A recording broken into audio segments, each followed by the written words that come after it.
premier week-end du mois de mai, parce que nous sommes déjà le 5e mois de l'année 2012. Nous bénissons Dieu qui nous permet d'être rassemblés pour célébrer la grandeur, la puissance et la majesté de son Saint-Nom. Amen. Nous voulons lire la parole de Dieu. Et le week-end dernier, je n'étais pas là, j'étais aux États-Unis. Et je vous apporte toutes les salutations de l'église de la Nouvelle-Jérusalem à Atlanta. Nous avons eu un culte exceptionnel. La présence de Dieu était tellement forte, tellement grande. Et nous bénissons Dieu. La semaine dernière, j'étais en retraite. Non, plutôt, nous avions eu la convention aussi à Gand. Non. Séminaire à Gand. Peut-être qu'il faut que je cite tous les noms de types d'activités que nous avons pour arriver au bon. Séminaire à Gand, la Nouvelle-Jérusalem de Gand, où nous étions partis là-bas, une équipe depuis le mardi, mercredi, décidément, qu'est-ce qui se passe? Mercredi, jeudi, vendredi, nous étions au séminaire. Oh, la main de Dieu était formidable. Nous avons vécu une visitation très très forte du Seigneur. Et la main de Dieu était visible. C'est pour ça que je vous apporte en même temps les salutations de notre église de Gand. Gloire à Dieu. Amen. Je vous invite à prendre votre Bible dans 2 Thessaloniciens au chapitre 5. 2 Thessaloniciens, chapitre 5, nous lirons ensemble 2 versets. Le verset 23 et le verset 24. 2 Thessaloniciens, chapitre 5, versets 23 à 24. Si vous n'avez pas de Bible, cela va être projeté ici rapidement. Junior, tu le projettes déjà. 2 Thessaloniciens, chapitre 5, le verset 23. 2 Thessaloniciens. Il n'y a pas 2 Thessaloniciens dans votre Bible. Hein?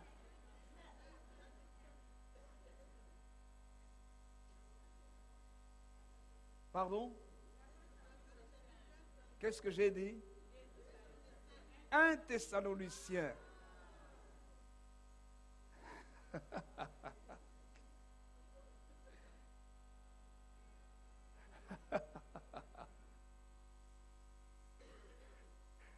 Un Thessaloniciens,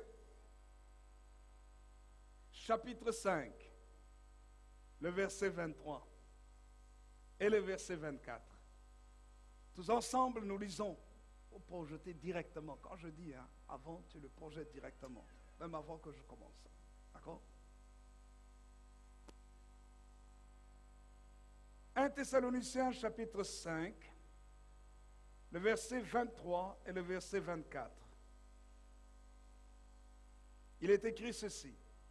Nous lisons 1 Thessaloniciens, chapitre 5, verset 23, le verset 24, tous ensemble, pour ceux qui peut-être sont venus pour la première fois à l'église, et vous n'avez pas votre Bible, soit vous lisez avec votre voisin, ou vous pouvez lire sur l'écran, ici sur les écrans, où cela est projeté. Et en même temps, nous saluons tous nos bien-aimés qui nous suivent sur Internet. Que le Seigneur notre Dieu vous bénisse, que cette parole transforme votre vie. Et que la bénédiction de Dieu soit dans tous les aspects et tous les détails de votre vie. Que le Seigneur vous bénisse. Ensemble, nous lisons la parole de Dieu. Ensemble, versets 23-25 de 1 Thessaloniciens. Lisons. Tous ensemble, à haute voix. Que le Dieu de paix vous sanctifie lui-même tout entier, et que tout votre être, l'esprit, l'âme et le corps, soient conservés irrépréhensibles lors de l'avènement de notre Seigneur Jésus-Christ. Celui qui vous a appelé est fidèle, et c'est lui qui le fera. Amen. Quelqu'un peut dire un vrai Amen. J'aimerais intituler notre message de ce matin, « Tu as besoin d'un toucher de Dieu ». Dites à 3 personnes au moins, tu as besoin d'un toucher de Dieu. À 3, au moins, tu as besoin d'un toucher de Dieu. Alléluia. Nous avons besoin tous d'un toucher de Dieu. Et lorsque l'apôtre Paul écrit ce texte aux Thessaloniciens, frères et sœurs, ce n'était pas que les situations avaient été faciles pour lui. Nous voyons même qu'il avait eu des combats. La Bible nous montre même qu'il y avait des questions par rapport au Seigneur, à la mort. Qu'est-ce qui va se passer pour tous ceux qui sont décédés? Et l'apôtre Paul aux Thessaloniciens rassure. Qu'est-ce qui va se passer lors de l'avènement de notre Seigneur Jésus? Qu'est-ce qui va se passer dans les temps de la fin? L'apôtre Paul donne des instructions pour que les pensées des enfants de Dieu ne soient pas dans la confusion, mais que les choses soient claires par rapport à la foi, que les choses soient claires par rapport aux temps à venir, que les choses soient claires même par rapport à la mort et à la résurrection des morts. Et vous voyez, frères et sœurs, ce qu'il lit dans le chapitre 5 des Thessaloniciens, c'est plusieurs recommandations parmi lesquelles il parle justement de ce texte que nous venons de lire, de ces 2 versets, où il parle du Dieu de paix. Il dit que le Dieu de paix vous sanctifie lui-même tout entier et que tout votre être, l'esprit, l'âme et le corps, soient conservés irrépréhensibles lors de l'avènement de notre Seigneur Jésus-Christ. L'apôtre Paul était quelqu'un qui avait reçu de la part de Dieu une compréhension très profonde, non seulement de la vie chrétienne pratique, c'est pour cela qu'il a écrit les 2 tiers du Nouveau Testament, où nous voyons il a écrit aux différentes églises, aux Romains, aux Grecs, il a écrit aux hommes du monde entier, mais nous voyons qu'il s'est adressé aussi à des communautés spécifiques, à Thessalonique, à Colosse, à Rome, à Corinthe, à Éphèse. C'est pour ça qu'il y a l'épître de Paul aux Thessaloniciens, aux Corinthiens, aux Éphésiens, aux Galates, en Galatie, et ainsi de suite. Donc, il s'adressait aux problèmes spécifiques que les communautés chrétiennes pouvaient avoir, pour leur éclairer comment est-ce qu'on peut vivre en tant que chrétien en ayant ces différentes situations, ces différents problèmes. Qu'est-ce que Dieu dit? Quel est le comportement qu'il faut avoir? Ou même par rapport à différents types de problèmes, qu'est-ce qu'il faut penser? Quelle est la pensée de Dieu par rapport à ces problèmes? Non seulement quelle est la pensée de Dieu par rapport à ces problèmes, qu'est-ce que Dieu demande de nous? Et qu'est-ce que nous aussi nous pouvons faire? Et même par rapport à certaines difficultés, aux épreuves, aux luttes et aux combats, quelle est l'espérance que nous avons? Même par rapport à la mort, qu'est-ce que nous avons comme solution par rapport à la mort? Quelle est la solution de Dieu? Par rapport à la fin des temps, qu'est-ce que Dieu dit? Et Paul a eu une lumière extraordinaire par rapport à ça. C'est pour ça que j'aime beaucoup les écrits de l'apôtre Paul. Parce qu'il dit des choses très pratiques, très pertinentes et très importantes pour nous en tant qu'enfants de Dieu. Et vous savez, ce qui est extraordinaire dans la parole, c'est que l'apôtre Paul n'a jamais attribué les luttes, les combats, les tribulations comme des défaites ni des abandons de Dieu.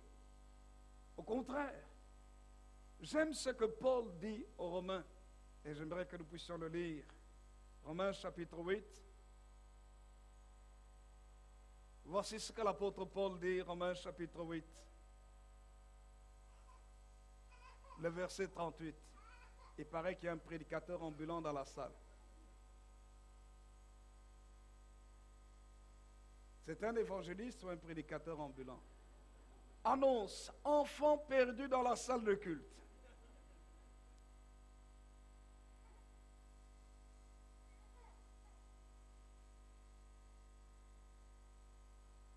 Alléluia.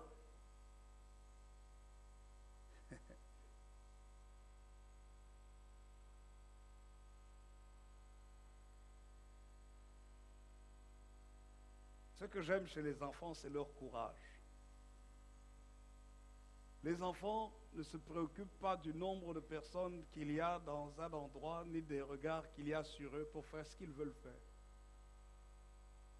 C'est pour ça que le Seigneur Jésus a dit, laissez venir à moi les petits enfants, ne les empêchez pas. Mais vous savez quoi? Les adultes se gênent. Cet enfant a traversé l'endroit ici, tout le monde le regardait comme ça. Les adultes sont paralysés. Pourquoi? Parce que les autres vont dire d'eux. Et c'est pour ça que beaucoup ratent les bénédictions de Dieu dans leur vie. Parce qu'ils observent, ils se disent, si je me lève, qu'est-ce qu'on va dire? Le petit enfant, il est là, il travaille. Sans aucun problème. Vous savez, frères et sœurs, dites à quelqu'un, nous devons nous débarrasser de nos barrières. Dites à quelqu'un, soyons détendus. Alléluia. Dites à quelqu'un encore, soyons décoincés.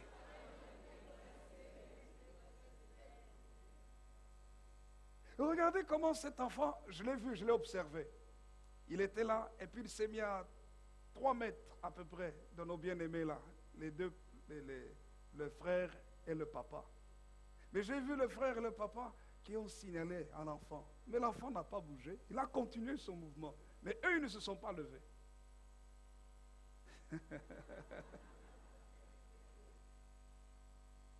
Ça, c'est la force de la foi des enfants. Et c'est ce que le Seigneur veut dans notre vie. Que nous ayons l'audace des enfants. La foi pure qui croit, qui saisit, qui ne se préoccupe pas de ce que les autres vont dire de moi. Mais qui fait ce qu'il faut faire, ce qui est juste, ce qui est bon. Amen. Paul a dit une chose très importante aux Romains. Il dit ceci par rapport aux luttes et aux combats. Il dit ceci, Romains chapitre 8, verset 28 d'abord, il dit, nous savons du reste, verset 28, nous savons du reste que toute chose concourt au bien de ceux qui aiment Dieu, de ceux qui sont appelés selon son dessein.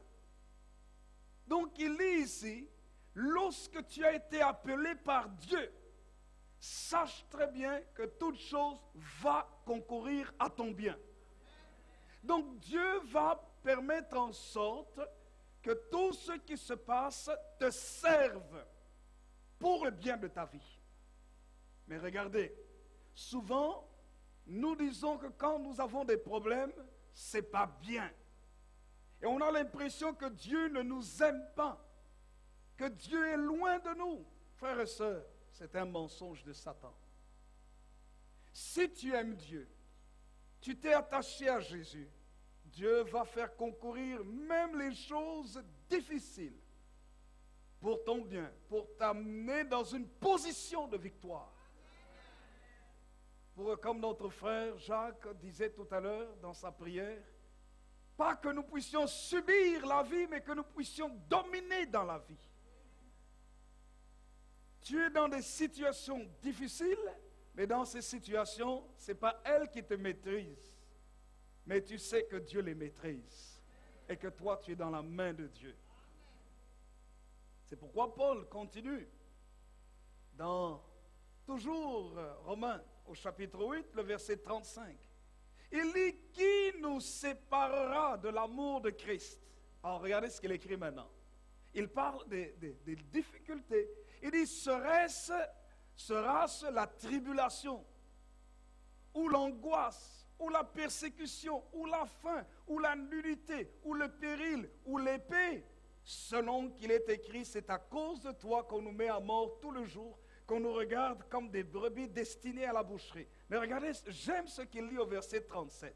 Il lit, quand il cite les situations qui peuvent arriver dans sa vie, c'est dans la vie des chrétiens, ici il écrit aux Romains en particulier, il parle des tribulations, des attaques, des problèmes, des méchancetés des personnes, des difficultés que l'on a, ou l'angoisse, tes émotions sont troublées, tu te sens mal à l'aise, tu te sens dans l'incertitude, tu es menacé par une situation ou la persécution.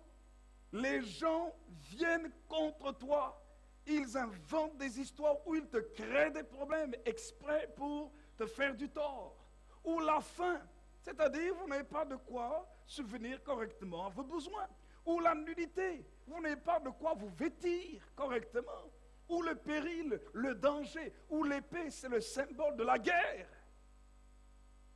Il dit, qui peut nous séparer de l'amour de Christ? Est-ce que ce sont toutes ces choses qui vont nous détacher de l'amour de Jésus, ou je dirais plutôt qui vont empêcher Jésus de nous aimer? Et Paul va plus loin ici dans sa compréhension de l'amour. Il dit que si l'amour de Christ est en nous, même si ces choses arrivent, elles ne sont pas au-dessus de l'amour de Christ, nous n'allons pas nous détacher de Jésus. Ça veut dire qu'il comprend par là, il va emmener les enfants de Dieu à comprendre que l'amour de Jésus pour nous est plus grand que toute forme de situation. Et c'est pour ça qu'il amène les Romains ici à essayer de comprendre que ce n'est pas une difficulté qui les qualifie de gens qui ont échoué. Bien au contraire, il lit au verset 37, « Mais dans toutes ces choses, nous sommes plus que vainqueurs par celui qui nous a aimés. » Vous savez, la Bible dit que l'amour est plus fort que tout. Et c'est la réalité. Et c'est pourquoi Paul dit, nous sommes plus que vainqueurs à cause de quoi? De l'amour de Dieu pour nous. Et si Dieu nous aime, nous devons aussi en retour l'aimer de tout notre cœur. Et quand nous l'aimons de tout notre cœur, jamais personne ne pourra nous détacher de lui. Et tout ce qu'il a prévu de faire dans notre vie, il le réalisera. Et j'aime ce qu'il dit au verset 38 et le verset 39. Il dit, car j'ai l'assurance, comme on l'a dit, j'ai l'assurance de mon salut.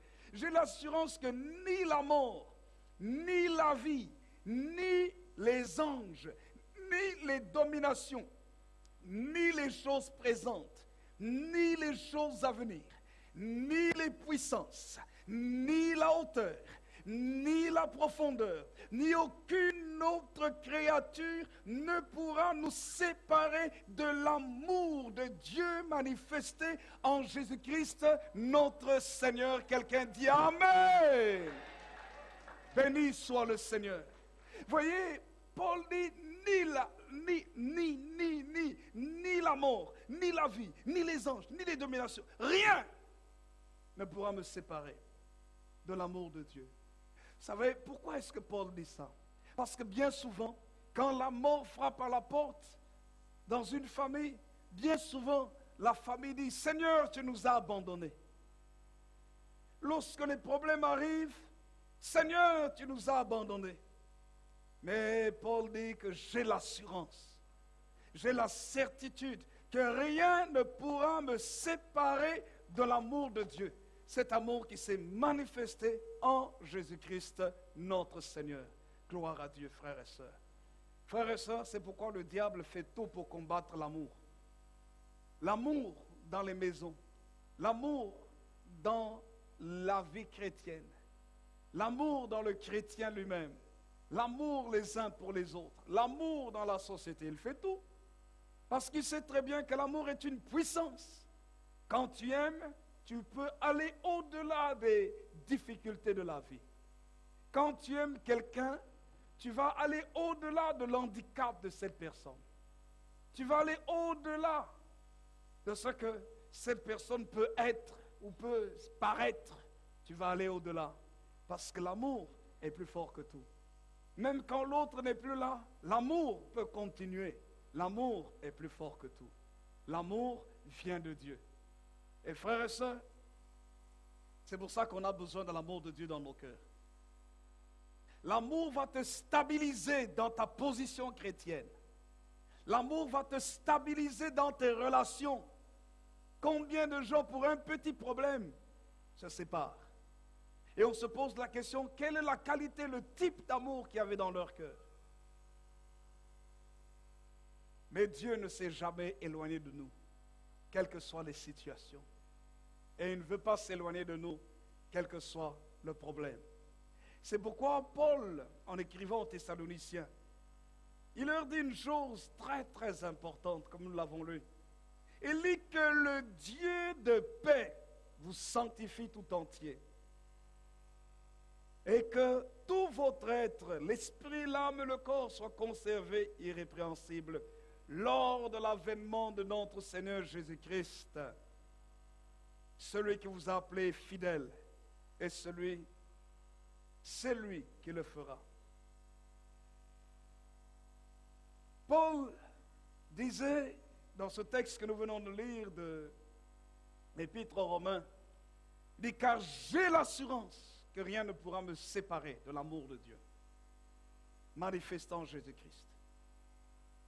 Dieu nous aime tellement qu'il veut nous toucher dans tout notre être entier, corps, âme, esprit. Pour quelle raison? D'abord, premièrement, à cause de sa nature. La première chose que nous disons ce matin, si tu as besoin d'un toucher de Dieu, c'est parce que, premièrement, Dieu est fidèle et il n'est pas irresponsable. Tu n'es pas le produit du hasard. Quelle que soit la condition, le moment, la situation par laquelle ou par lesquelles tu es venu au monde, que tu aies été désiré ou que tu aies été un accident, Dieu était là quand tu venais au monde. Non seulement ça, mais tout ce que les parents ont été, c'est des éléments pour donner l'enveloppe physique, le corps. Mais dans l'être, l'esprit et l'âme ont été soufflés par Dieu lui-même. Et puis je vais même aller un peu plus loin. Même le corps, c'est Dieu qui, dans le laboratoire du ventre maternel, dans le lieu caché, c'est Dieu lui-même qui t'a donné la forme que tu as, le corps que tu as. C'est ce qui est écrit dans la Bible. Dans le psaume 139 que j'aime, ce psaume 139 nous dit ceci. Il lit au verset 13. C'est toi qui m'as formé mes reins, qui m'as tissé dans le sein de ma mère. David dit, je te loue de ce que je suis une créature si merveilleuse. Tes œuvres sont admirables, mon âme le reconnaît bien. Le verset 15, il dit, mon corps n'était point caché devant toi, lorsque j'étais fait dans un lieu secret, quand je n'étais qu'une masse informe, tes yeux me voyaient, et sur ton livre étaient tous inscrits les jours qui m'étaient destinés avant qu'aucun d'eux existât. Amen. Quelqu'un dit un vrai amen. Dites à votre voisin, c'est Dieu qui m'a créé. Alléluia. C'est Dieu qui nous a créés. Même s'il a utilisé, cette fois-ci pour nous créer, il a utilisé deux personnes que nous appelons nos parents. Légitime ou illégitime. C'est la grâce de Dieu qui nous permet d'exister. Il a formé notre corps. C'est pour cela, si Dieu forme le corps de l'homme, l'homme n'a pas le droit de détruire le corps de quelqu'un. Et c'est pour cela que nous ne sommes pas pour les interruptions volontaires de grossesse, c'est-à-dire les avortements. Pour quelle raison? Pour la simple et bonne raison que nous sommes incapables de former un corps humain digne de ce nom. Depuis des siècles, les scientifiques essayent de reproduire le corps de quelqu'un.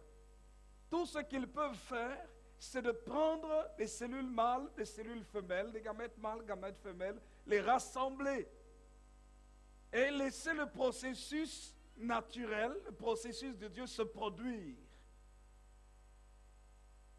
Mais aucun scientifique, aucun laboratoire n'a pu dire, voilà, maintenant nous allons former, fabriquer une cellule nous-mêmes.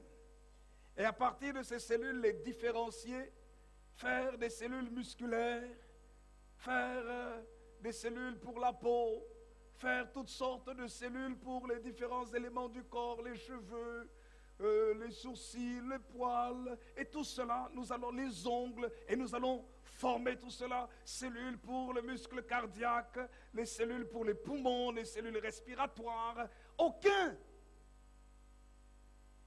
Mais Dieu a écrit dans la gamète mâle et la gamète femelle le caractère de la formation d'un être aussi compliqué que nous sommes. C'est Dieu qui t'a formé. C'est Dieu qui a mis dans les cellules des parents comment est-ce que ton corps serait constitué. Tes yeux, où est-ce qu'ils seraient?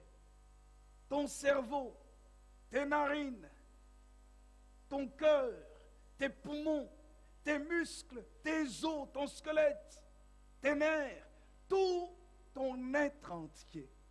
Quelle sagesse extraordinaire. Dieu t'a façonné. Dieu t'a créé. Et Dieu a permis que tu viennes à l'existence. Pendant qu'il te créait, il mettait en toi l'âme. Il mettait en toi son âme.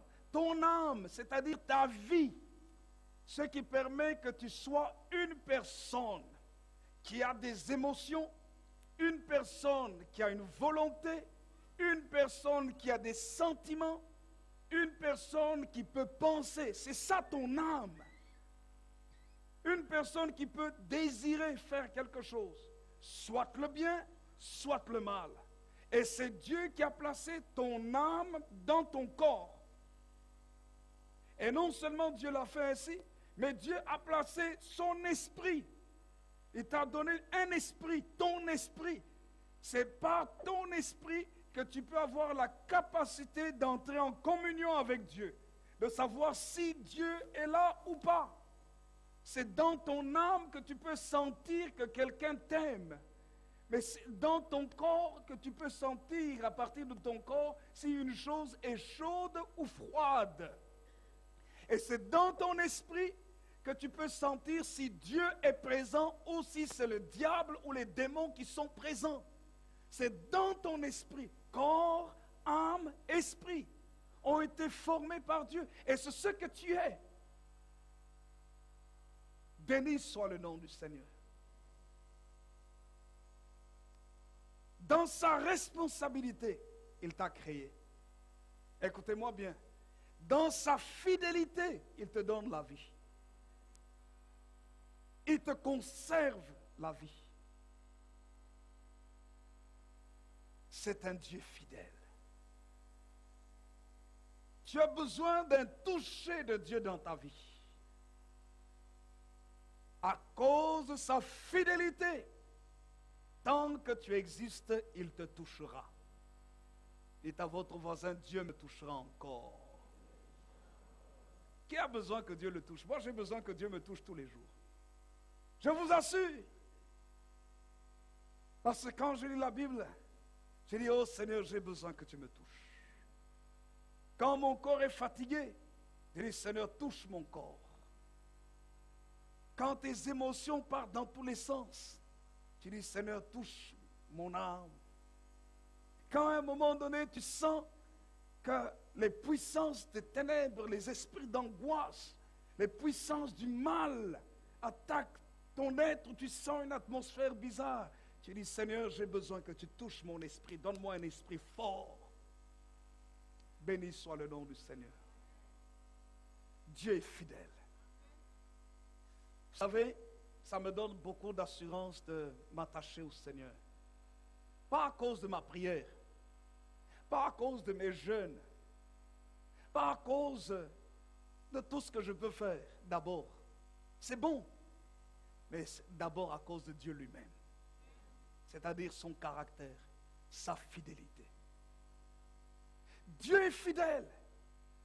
Vous savez pourquoi certaines personnes abandonnent la vie chrétienne?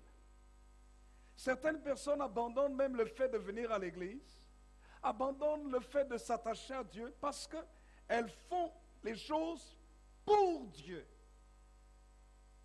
Elles font les choses, elles prient pour Dieu. Donc, c'est-à-dire, il y a tout un effort personnel et on croit que Dieu va nous récompenser à cause de ce que nous faisons, à cause de nos prières, à cause de notre présence dans la maison de Dieu, à cause de nos jeûnes. On dit, Seigneur, j'ai jeûné autant de jours. Alors, comme j'ai jeûné autant de jours, normalement, tu devrais. C'est un échange. Je jeûne, Seigneur, et tu me paies en faisant ceci. Seigneur, je donne ma dîme, je donne mon offrande, alors toi aussi, tu dois faire ceci. Écoutez, Dieu n'est pas du tout obligé de faire quoi que ce soit pour nous. Je m'explique. Il n'est pas obligé. Nous ne pouvons pas obliger Dieu. Écoutez-moi bien, Dieu s'oblige lui-même. Ça, c'est différent. Dieu s'oblige lui-même à cause de sa responsabilité. Dieu s'oblige lui-même à cause de sa nature. Il dit, je dois m'occuper d'eux. Mais écoutez-moi bien, cette obligation de Dieu va avec notre participation. Si nous voulons que Dieu s'occupe entièrement de nous, aussi nous lui disons, mon Dieu, oh Dieu, je n'ai pas besoin de toi. C'est aussi sa nature d'amour. Parce que dans son amour, il ne nous oblige pas.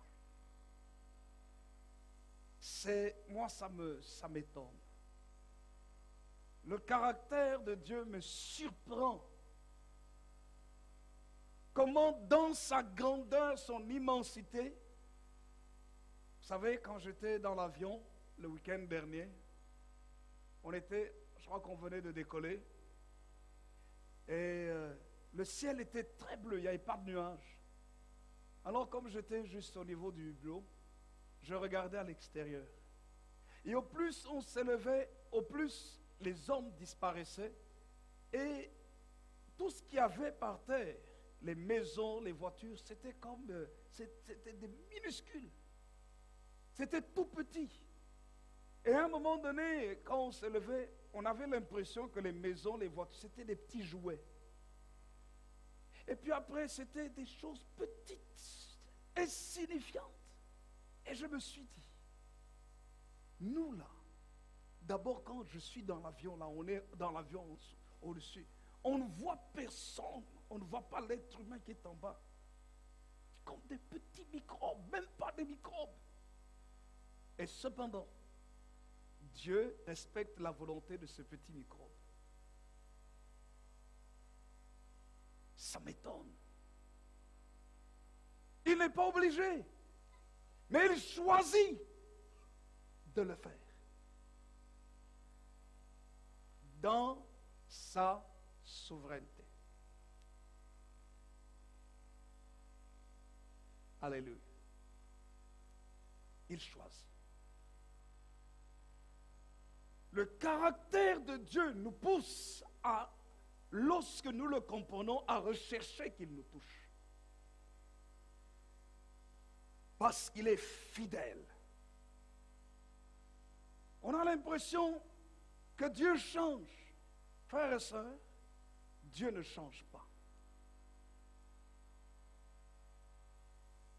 C'est pour ça que Paul aux Thessaloniciens, a dit, celui qui vous a appelé est fidèle, et c'est lui qui le fera. Le mot fidélité en hébreu, c'est Aman, A-M-A-N, qui a donné lieu au mot Amen, en vérité, pour dire c'est la vérité. Mais le mot veut dire être solide. Ça veut dire tenir solidement. Qu'est-ce que je veux dire par là? Dieu n'est pas bousculé par les croyances. Dieu n'est pas bousculé par les événements. Il reste le même. Il reste Dieu.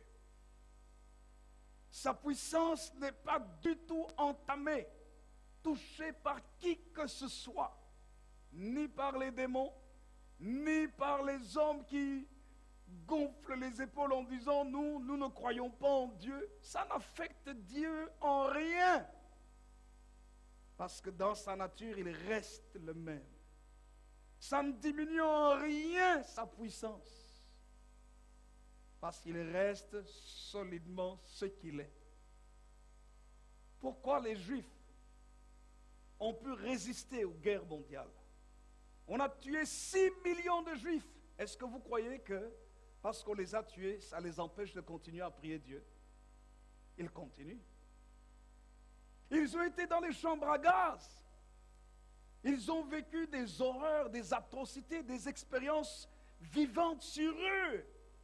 On a utilisé des produits chimiques, on a utilisé toutes sortes de choses. Et combien on en a brûlé dans des fours à cause de la méchanceté et de la haine d'une personne qui a su injecter sa haine dans des milliers de personnes et polluer tout un système. Ça, c'est un représentant du diable. Mais vous voyez, frères et sœurs, ces mêmes personnes, la Bible nous dit que Dieu avait choisi Israël pour son peuple. Israël a péché contre Dieu, n'est-ce pas? Et à cause du péché d'Israël, Dieu leur avait dit, puisque vous me rejetez, vous serez dispersés. Israël a été dispersé dans les nations. Israël a vécu toutes sortes de luttes, de combats, de difficultés, d'atrocités. Mais Dieu a toujours dit, je conserverai un reste fidèle. Dieu n'a pas abandonné son peuple. Dieu avait dit par la bouche des prophètes qu'il rassemblerait tous les exilés d'Israël. Ils retourneront à Jérusalem. Et vous savez, c'est ce qui s'est fait. L'histoire est là pour nous montrer qu'en Éthiopie, par exemple, il y avait des avions, des charters entiers dans lesquels on venait pour prendre les Juifs, les Falachas, les Juifs d'origine éthiopienne. Les Éthiopiens d'origine juive. On les embarquait dans les avions, des charters entiers, quittaient et les amenaient en Israël. Nous avions ici à l'église notre frère Alon, qui était bassiste, c'était un juif, un israélite. Converti au christianisme, il a compris que le Messie c'était Yeshua Mashiach, Christ, Jésus. Mais il a dit, je veux faire partie de la prophétie pour mon peuple. C'est pour ça qu'il a vendu tous ses biens, tout ce qu'ils avaient, leur maison, leurs biens ici, et ils ont pris leur famille, ils sont partis. Ils sont retournés en Israël, leur terre. Parce que la fidélité de Dieu s'est manifestée. Vous savez quoi? Quel est le peuple dont on a appris qu'on a voulu exterminer ce peuple et qui a disparu pendant un certain temps, entre guillemets disparu, dont on ne parlait pas? Quelle est cette nation dans l'histoire de l'humanité qui a disparu, dont entre guillemets on a détruit le royaume, mais qui cependant a gardé sa communion avec Dieu? Et la Bible nous montre qu'en quelques instants, la nation d'Israël s'est relevée. Israël a récupéré et s'est retrouvé sur son territoire. Il y a eu des guerres qu'Israël a eues contre l'Égypte, et des guerres bizarres, où ils avaient moins de moyens, mais ils ont eu des victoires, comme des interventions miraculeuses, surnaturelles de Dieu. Et vous allez constater aussi que dans le peuple juif, aujourd'hui, il y a beaucoup de savants, beaucoup d'hommes importants, beaucoup de millionnaires, beaucoup de milliardaires, beaucoup d'hommes qui influencent l'économie, qui influencent la science, qui influencent dans beaucoup de domaines. Frères et sœurs, parce que Dieu est fidèle. Dieu a dit, je ferai de toi la tête et non la queue, le premier et non le dernier. Quand nous comprenons que Dieu est fidèle, nous n'allons pas avoir peur des luttes, des combats, des difficultés, mais nous allons dire, Seigneur, tu ne peux pas nous abandonner. Tu ne peux pas abandonner ma maison. Tu ne peux pas abandonner ma famille. J'aime ce texte de Deutéronome chapitre 7. Voici ce qu'il est écrit. Deutéronome chapitre 7, le verset 9. Il y a une certitude que Dieu veut que nous ayons dans notre cœur. C'est sa fidélité. Dites à votre voisin, Dieu est fidèle. Dites-lui, ne l'oublie jamais. Lisons ceci. Deutéronome, chapitre 7, le verset 9. Sache donc que c'est l'Éternel ton Dieu qui est Dieu. Ce Dieu fidèle garde son alliance et sa miséricorde jusqu'à la 1000e génération envers ceux qui l'aiment et qui observent ses commandements. Amen. Quelqu'un peut dire un vrai amen? Ce Dieu fidèle garde son alliance et sa miséricorde jusqu'à la 1000e génération envers ceux qui l'aiment et qui observent ses commandements. Je veux aimer Dieu de tout mon cœur. Je veux observer ses commandements. C'est pour ça que j'ai besoin que Dieu me touche. Vous savez pour quelle raison aussi? Parce que même si Jésus ne revient pas avant, et que je suis parti, que je meurs, que je disparais de cette terre, que mes enfants restent, que mes petits-enfants viennent au monde, que mes arrière-petits-enfants, jusqu'à la 1000e génération, avant que Jésus ne revienne, Dieu va toujours continuer à s'occuper d'eux. Mais je voudrais que ce soit même plus que 1000 générations. Mais bon, les signes du temps nous montrent que Jésus revient bientôt. Mais jusqu'à ce que Jésus revienne, que même si on n'est pas là, on n'a plus les moyens. Mais la main de Dieu continue à cause de sa fidélité. Moi, je le veux. Qui est-ce qui le veut aussi pour sa vie? Moi, je le veux. Frères et sœurs, vous savez, il y a des moments où nous sommes incapables de faire quelque chose. Mais si Dieu est fidèle, c'est lui qui va le faire. Alléluia. C'est lui qui va le faire. C'est pour ça que c'est important de confier sa famille à Dieu. C'est important de confier ses enfants à Dieu. C'est important de dire aussi aux enfants, hé, mes chers enfants, vous devez aussi aimer Dieu. Faites tout pour aimer Dieu. Faites tout pour respecter ses commandements. Comme ça, le jour où vous n'êtes plus là, où les enfants sont loin de vous, Dieu va continuer à les garder. Dieu va les protéger, va les conduire dans un bon chemin pour qu'ils réussissent dans leur vie. Frères et sœurs, Dieu est fidèle. Ce qu'il a promis, il le réalise. Personne ne peut bousculer sa parole. C'est pourquoi le Seigneur Jésus lui-même a dit, il est dit dans Matthieu chapitre 16, le verset 18, il dit, sur ce roc, je bâtirai mon église. Mais il dit aussi de la parole de Dieu, celui qui l'a mis en pratique, il est un homme sage qui a fondé sa vie sur le roc. C'est-à-dire, il reste fidèle, il reste solidement attaché. Il tient solidement. Les épreuves viennent, les difficultés arrivent, le vent souffle, les puissances démoniaques agissent, la vie, les hommes agissent, les situations agissent contre cette personne, mais cette personne reste stable, ferme, parce qu'elle est fondée posé sur le seul fondement que l'on peut poser, la parole vivante faite chair, Christ Jésus. Quand tu es fondé sur Jésus, frères et sœurs, on peut lancer des attaques contre ta vie. Les gens peuvent lancer des calomnies. Un jour, ils se fatigueront. Ça va passer. Écoute-moi bien, tu peux avoir des problèmes, des difficultés. La crise elle-même pourra venir, mais un jour cette crise va passer. Elle va passer. Parce qu'il y a des principes sur cette terre. Vous savez, les principes que Dieu a établis sur cette terre, ce sont les principes des saisons. Il n'y a rien sur cette terre qui reste exactement le même. Il y a constamment un renouvellement. C'est le principe des saisons. Dans le principe des saisons, il y a des bonnes saisons.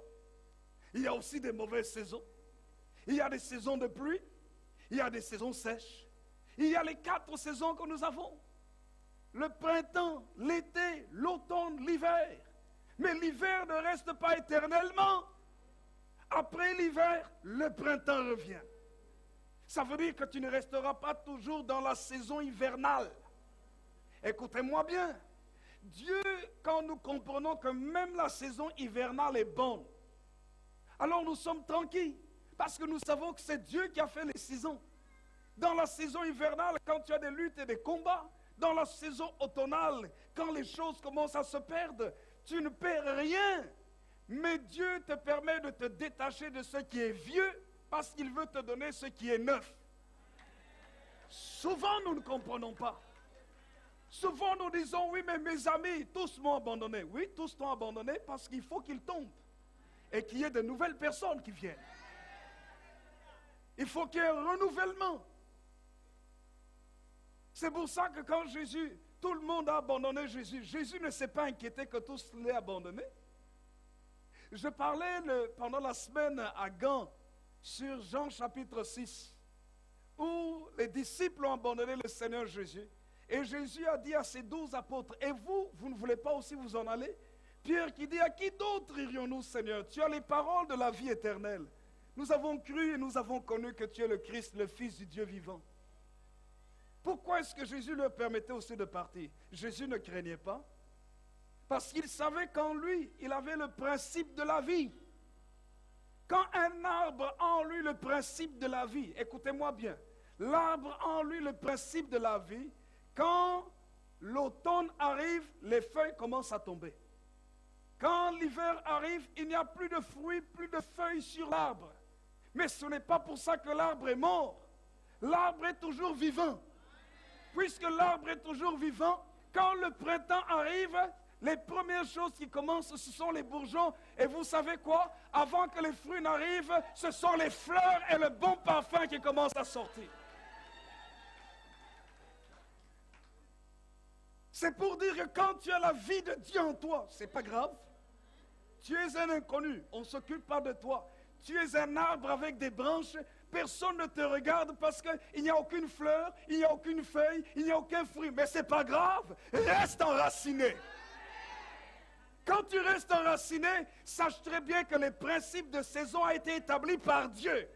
Et dans le principe de la saison, le printemps vient toujours. Quand le printemps arrive, Dieu commence à augmenter la température, le soleil commence à briller plus, les conditions changent pour que maintenant la vie qui est en toi commence à sortir et que tout se renouvelle. Et là, à ce moment-là, tu vas voir qu'au printemps, les gens vont dire « Waouh, c'est beau !» Tu entres dans l'admiration. Et puis après que les gens ils disent c'est beau, ils disent ça sent bon. Parce que les fleurs que tu as sur toi libèrent le parfum. Mais il ne faut pas s'arrêter seulement à la libération du parfum. Il ne faut pas seulement s'arrêter à la contemplation. À un moment donné, les fruits commencent à pousser de toi et les gens viennent cueillir et disent c'est bon. Il faut qu'on vienne cueillir des fleurs. Non, qu'on vienne cueillir des fruits. Mais c'est la saison. Et c'est à cause de la fidélité de Dieu. Fidélité de Dieu. Alors c'est pour ça, tu as besoin d'être touché de Dieu. Tu as besoin de comprendre que ce Dieu-là est fidèle. Il n'est pas irresponsable. Alors je ne suis que sur le premier point. Psaume 32. Pardon, Deutéronome 32. Je vais lire juste 2 versets. Nous allons nous arrêter parce que je vais continuer sur ce texte. Et je vais vous montrer, frères et sœurs, combien chaque être humain, chaque homme qui existe, a besoin d'un toucher de Dieu. Nous tous qui sommes là, mais même ceux qui ne prient pas. Parce que quand quelqu'un n'est pas visité par Dieu, c'est horrible. Et je vous le montrerai dans ces enseignements. Deutéronome chapitre 32, le verset 4. Deutéronome chapitre 32, verset 4. Regardez ce qu'il est écrit de Dieu. J'aime ce Dieu qui s'est manifesté en Jésus. Il est fidèle. Il est écrit ceci. Deutéronome chapitre 32, verset 4.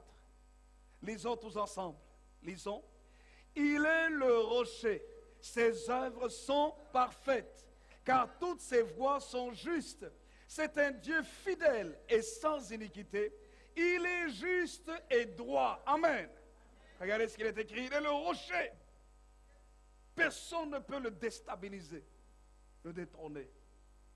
C'est pour ça que Dieu doit être le centre de ta vie. Ce n'est pas toi qui dois être le centre et Dieu le subalterne. Beaucoup n'ont pas de solidité spirituelle parce que c'est eux qui sont au centre. Et Dieu, ils s'en servent quand ils sont malades, ils s'en servent quand ils ont un problème. Non, c'est une erreur. Dieu doit être au centre. Comme ça, quand il est au centre, quand même les épreuves arrivent, il te dit, ne t'inquiète pas. Ce n'est qu'une saison qui doit passer. Je ne change pas. Oh, béni soit ce Dieu. Il est le rocher. Ses œuvres sont parfaites. Ça veut dire que Dieu ne se trompe pas sur ta vie. Dieu ne se trompe pas dans les saisons qu'il y a sur cette terre. Écoutez-moi bien. Si les saisons sont perturbées, ce n'est pas la faute de Dieu. C'est parce que l'homme a amené les saletés sur la terre que Dieu a créée. La pollution. Ce n'est pas la faute de Dieu. Tant que nous restons dans les principes de Dieu, nous allons voir que ce qu'il fait est parfait. Il ne se trompe pas. Car toutes ses voies sont justes. On ne peut pas le condamner. Et il est écrit, c'est un Dieu fidèle et sans iniquité. Il est juste et droit. Ça, c'est le cantique de Moïse. Moïse a pu chanter ce chant parce qu'il a expérimenté la fidélité de Dieu avec tout Israël. Israël se retrouve en Égypte. Le Dieu d'Abraham, avant d'arriver en Égypte, le Dieu d'Abraham avait promis la grâce, la bénédiction dans la vie d'Israël. Écoutez-moi bien. Mais voilà qu'à un moment donné, Israël se retrouve également dans l'emprisonnement. 430 ans, il le passe en Égypte. Les dernières années, les derniers siècles qu'il passe en Égypte ne sont pas des siècles faciles, mais c'est des épreuves, c'est l'esclavage, c'est la brimade, l'humiliation. Mais où est ce Dieu fidèle? Ce même Dieu fidèle sort de l'Égypte, de l'endroit de la souffrance, quelqu'un tiré des eaux, Moïse, c'est ça son nom. C'est pourquoi la Bible, Jésus dit dans l'évangile de Jean, au chapitre 3, pour faire partie du royaume de Dieu, il faut être né d'eau et d'esprit. Moïse est tiré de l'eau. Et plus tard, Moïse expérimente la présence de l'esprit. Nous devons naître de nouveau, naître d'eau et d'esprit, passer par les eaux du baptême et recevoir la puissance du Saint-Esprit. Moïse, qui veut dire tirer des eaux, qu'est-ce qu'il a fait? Dieu l'a utilisé quand il a reçu la visitation de Dieu, la révélation de Dieu dans Exode au chapitre 3. J'aimerais dire à chaque personne qui m'écoute, lorsque tu nais de nouveau, né d'eau et d'esprit, tu donnes ton cœur à Jésus, que tu es une nouvelle créature, ta situation change dans tous les termes. Dieu vient et se met avec toi, non seulement pour ta vie, mais la vie des autres. Dieu prend Moïse, Dieu se révèle à lui sous la forme de feu, dans le buisson ardent, Exode chapitre 3. Et la Bible nous dit dans Actes des Apôtres chapitre 2, que ces disciples qui avaient donné leur cœur à Jésus, qui étaient passés aussi par les eaux du baptême, ils ont reçu le feu du Saint-Esprit à la Pentecôte, Actes des Apôtres chapitre 2. Moïse voit le feu de Dieu. Sa vie n'est plus jamais la même. Les enfants d'Israël, les chrétiens dans la chambre haute expérimentent le feu de l'Esprit de Dieu. Leur vie n'est plus jamais la même. Même aujourd'hui, quand tu donnes ta vie à Jésus, tu passes par les eaux du baptême, symbolisant par là que tu es purifié, nettoyé de tes péchés, et que la vie de Dieu vient en toi parce que tu as donné ton cœur à Jésus, et que maintenant tu reçois la présence, le feu de l'Esprit de Dieu dans ta vie ne sera plus jamais la même. Là où tu étais méprisé, là où tu devais fuir, tu n'as plus peur. Moïse avait fui l'Égypte parce que sa vie était menacée. Mais ce même Moïse qui avait fui est revenu. Et rien ne pouvait le faire fuir. Parce que quand tu as le feu de Dieu, la présence de Dieu avec toi, rien n'intimide Dieu, rien n'impressionne Dieu. Et personne, celui qui est rempli de l'Esprit de Dieu, n'est pas impressionné par un système, quel qu'il soit. Le système peut être majoritaire, mais quand Dieu est avec toi, il est plus que le système. Moïse est arrivé devant un système, le système le plus puissant de l'époque. Il n'est pas venu pour montrer sa gloire. Il est venu parce que Dieu l'avait envoyé, pour que dans ce système, il casse les chaînes pour libérer le peuple qu'il avait appelé. Et Moïse brise les chaînes de l'esclavage, les chaînes de la misère, les chaînes de la pauvreté, les chaînes de la tristesse et des angoisses. Et le peuple est libre pour aller conquérir son territoire, le pays de la promesse. Dieu n'a pas changé. Dieu n'a pas changé. Il est toujours le même. Oui, je sais que Dieu n'a pas changé. Une de nos chorales, je crois, c'est Vie Nouvelle Espérance qui chante ce chant. Dieu n'a pas changé. Ce qu'il a fait dans le temps à cause de sa fidélité, j'aimerais te dire que Dieu le fait aussi aujourd'hui. Pour libérer ta vie, mais libérer la vie des autres aussi. Comme il a fait avec Moïse. Voyez, frères et sœurs, sa fidélité est ce dont nous avons besoin. Il est fidèle. Et puisqu'il est fidèle, ce qu'il a commencé, il l'achèvera. Ce qu'il a commencé, il le fera. C'est comme mon épouse chante ce chant qui dit, il le fera. Ce que personne ne peut faire, il le fera. Là où personne n'a pu aller, il ira avec toi. Car l'Éternel ton Dieu est... l'Éternel ton Dieu est plus qu'encore. Car l'Éternel ton Dieu, tu as du prix à ses yeux. Il te bénira, il te délivrera, il te guérira. Alléluia. Il n'a pas changé. La Bible dit ceci, Hébreux chapitre 10, et nous terminons par là. Est-ce qu'il ne fait pas chaud ou c'est moi qui est trop chaud? Il fait trop chaud, hein? Non? Bon. Hébreux chapitre 10, verset 23. La Bible dit ceci: retenons fermement la profession de notre espérance, car celui qui a fait la promesse est fidèle. Oh, j'aime ce texte. J'aime ce texte parce que la nature de Dieu nous responsabilise aussi. Ça veut dire par là qu'il n'y a pas que Dieu qui doit agir. Mais nous aussi, nous devons agir. Qu'est-ce qu'il dit? Paul dit ceci. Il dit, retenons fermement. Quoi ça? La profession de notre espérance. Retenons fermement notre attachement à Jésus.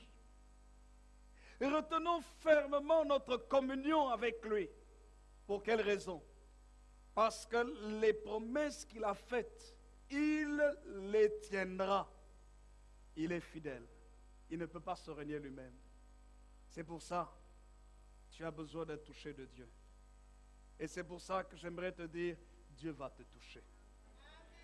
Que le Seigneur notre Dieu nous bénisse. Qu'il bénisse sa parole encore.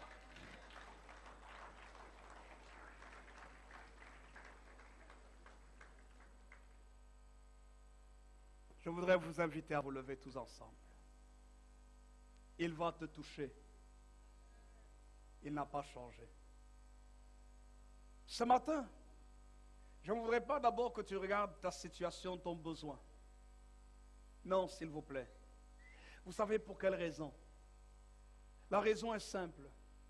Bien souvent, quand nous regardons nos besoins ou une difficulté, ça nous décourage parfois. Surtout si la situation... Est-ce qu'il y a moyen de couper un peu le chauffage? Il fait un peu chaud. Ici, il fait chaud ici. Couper, de toute façon, on a terminé le culte. Service d'ordre.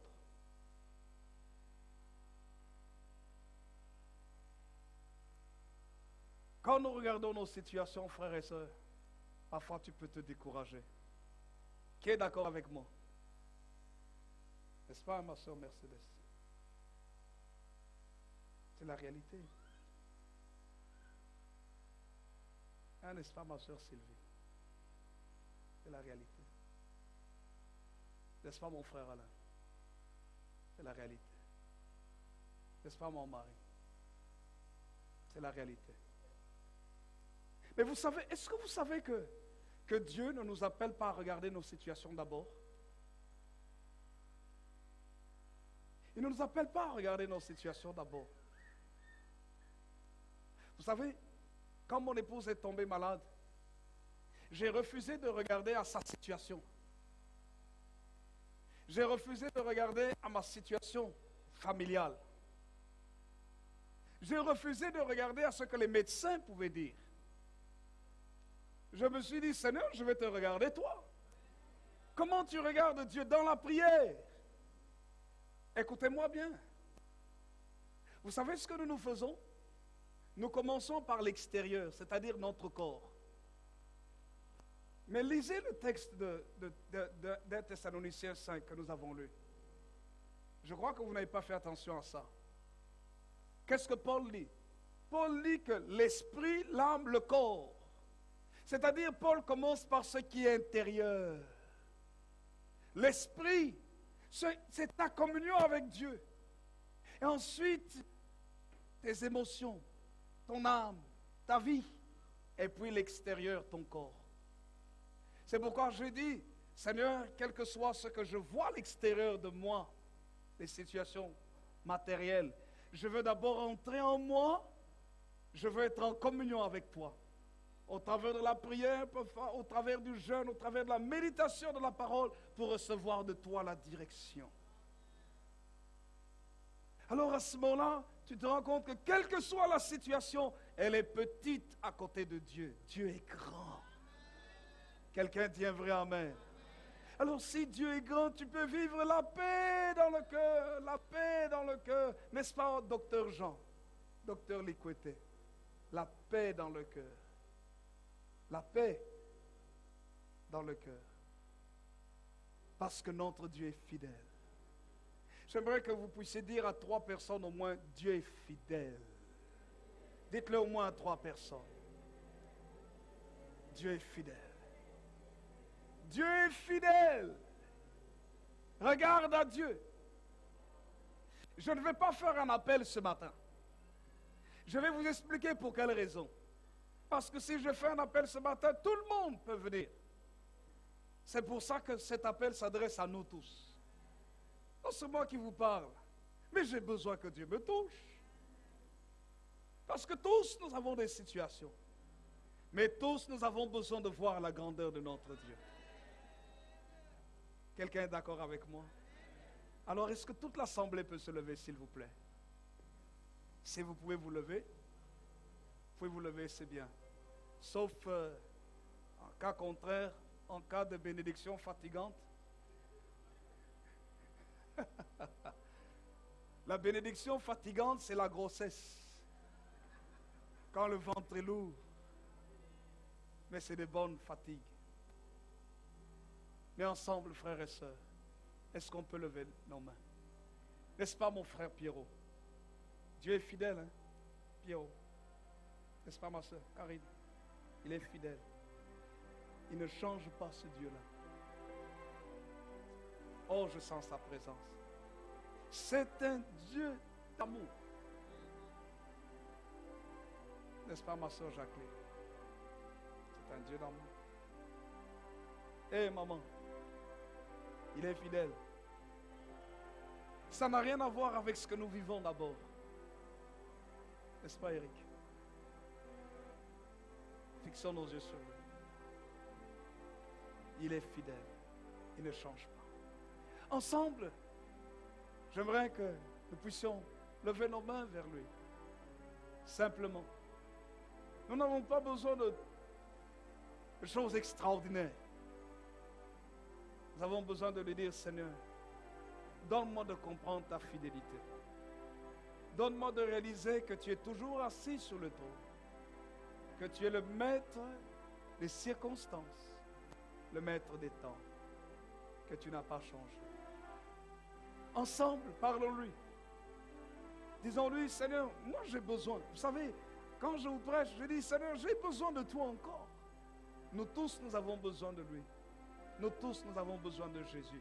Élevons nos voix ensemble et prions le Seigneur. Prions tous, prions jour. Alléluia. Oh mon Seigneur.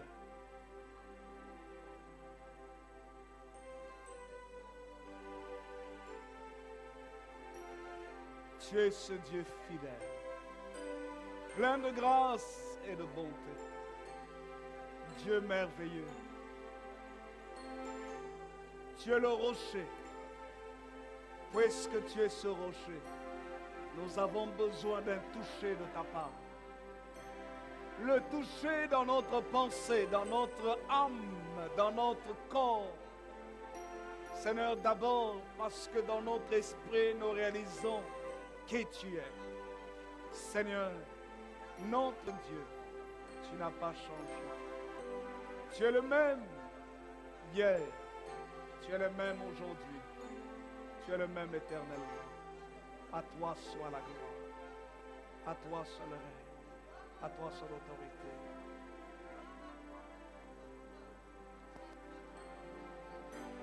Dieu fidèle, tu ne changes pas. Mon micro. Éternel, mon rocher, ma paix, Dieu puissant, je m'appuie sur toi. Et je crie vers toi. Tu es mon Dieu. Car tu es mon Dieu. Je crie vers toi. Et je crie vers toi. J'ai besoin de toi. J'ai besoin de toi. Dieu fidèle, tu ne changes pas. Mon Dieu micro. fidèle.